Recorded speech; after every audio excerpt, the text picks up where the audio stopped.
I'm Bob Henderson, I'm the Nomad Dad, and today I want to discuss, will the US become a socialist country?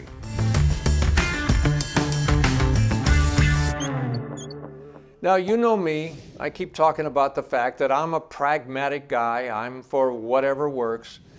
And, let's face it, I'm a right-of-center guy, typically a little bit more libertarian. I'm a proponent of the free market, which comes with personal responsibility, quite frankly. The reason I'm a proponent of this is because with all its faults, I think it works better than anything else. And we've gotten away from that. That's why we're losing our freedoms, in my view, and why, to a large extent, things don't work in the country anymore. But, you look at surveys of millennials and younger folks in the country today, and a lot of them would be very happy with socialism. And I say, be careful what you wish for. And I'm going to read you the lyrics of a song from my teenage years that I think will have something to say about that. So don't go away. Are we going to become a socialist country?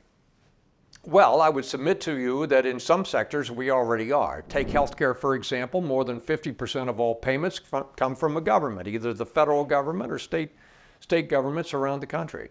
So that's largely socialistic, and look at the reason, in my view, that costs have exploded is because the government's too involved and they throw money at the problem. And you go to the doctor and you have no idea what it costs because you don't have any skin in the game. This just raises the costs. And it cannot go on forever. We'll see what happens. It's not single payer like Canada or Britain or that sort of thing, but largely the government's more than 50% involved. I would submit to you that higher education, the same thing. They're paying all kinds of monies to the colleges and the student loans and whatnot, and that's becoming, very statist, socialist as well. Do I think the U.S. overall will become a socialist economy? As I think about it today, I say no. But I do think we're heading for a much more authoritarian society, at least in their intermediate range. I think today we're run by technocrats. These are the so-called experts. They're in all the fields in finance and health and you name it, and they've gone to all the right universities and met all the right people, and they got all the answers to everything. I question whether they have a lot of wisdom. But they're running things, and quite frankly, when you see things in the Washington Post or the New York Times, and the Tom Friedmans of the world would be very happy, and they've written so, if we went to some sort of, like the Chinese have. After all, most people in America aren't smart enough to know all the nuances and don't have enough time. Let us fix it.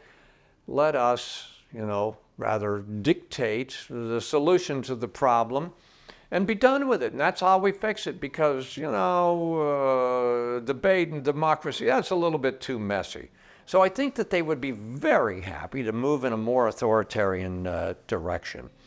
And I think what we're seeing today is you've got the big institutions, the big corporations, the big media, big education, all of these sectors more or less banding together with the government.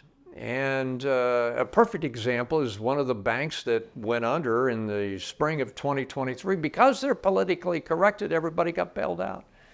This is what I would call, in a nice way, I would call that corporatism, but it's probably trending more toward fascism from the left. This is when big companies and government kind of get in bed together, they're in cahoots.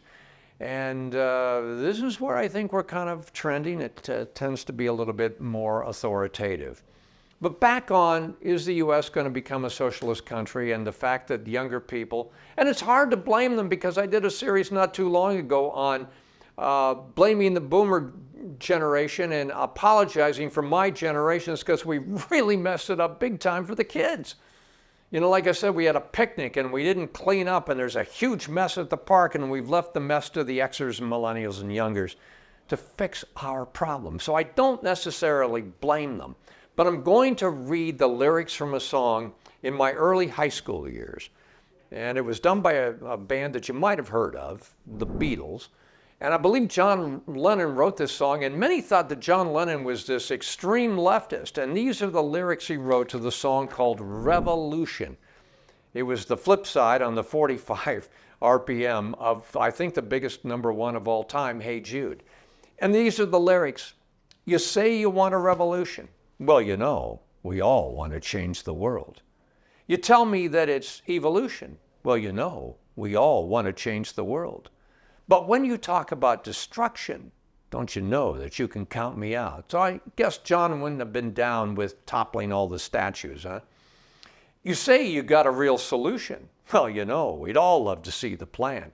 And these people never want to show you the plan.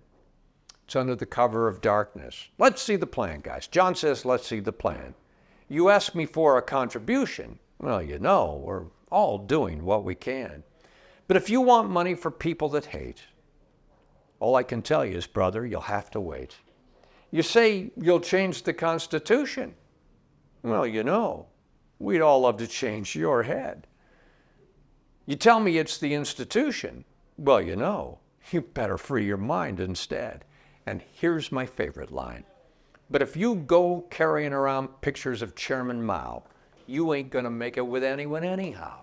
Chairman Mao in 1968 was the chairman, the president, as it were, of the Chinese Communist Party. And here's John Lennon, the supposed radical leftist, who's saying socialism, communism, it ain't cool. Because if you go carrying around pictures of Chairman Mao, you ain't gonna make it with anyone anyhow. So for anyone who thinks that maybe that should be our future, why not go back and revisit the lyrics of this little band called the Beatles and John Lennon, the supposed leftist? So I'm not sure we become socialists, but I do think we become, at least in the shorter to intermediate run, that we become more authoritarian. And I see kind of a fascist future. You're seeing that with the censorship today. And, you know, you use the Facebooks of the world, for instance, or Google to suppress free speech. This is very concerning to me. I've done some YouTube episodes on this previously and probably do some more. But I'm not sure we outright become socialist, especially if we heed the words of John Lennon from 1968. Well, those are my thoughts. I'm the pragmatist, the nomad dad. I just like what works. I'm Bob Henderson.